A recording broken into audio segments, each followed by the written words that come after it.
Growth కావాలంటే ఇది ఉండాలి. అదేంటంటే కన్సిస్టెన్సీ. రెగ్యులర్గా ఏ పని అయితే చెయ్యాలో అది చెయ్యటం. చాలా మంది ఏమంటారంటే మేము ఎంతో ప్రయత్నించాం కానీ మేము ఎదగలేకపోయాం. ఓన్లీ 1 or 2% పీపులే కశ్యప్ నువ్వు అన్నట్టు ఎదుగుతున్నారు, సక్సెస్ అవుతున్నారు. మేము ఎదగలేకపోతే మేము ప్రయత్నించాం.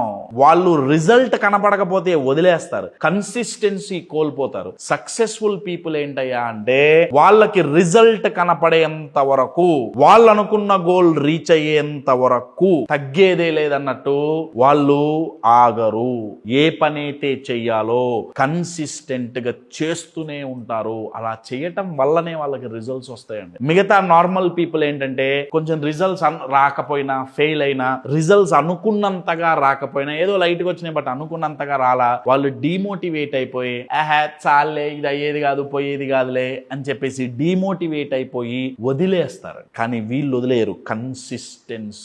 కన్సిస్టెన్సీ దమ్మేంటో నేను ఒక ఎగ్జాంపుల్ లో చెప్తాను. బ్రీదింగ్ ఉంది. మీరు 1 గంట గాలి పీల్చి 1 గంట గాలి పీల్చకపోతే ఇక నా వీడియో చూడటానికి ఎక్కడ ఉంటారండి? గోవింద. కన్సిస్టెంట్ గా బ్రీదింగ్ ఉంటేనే బతకగలం.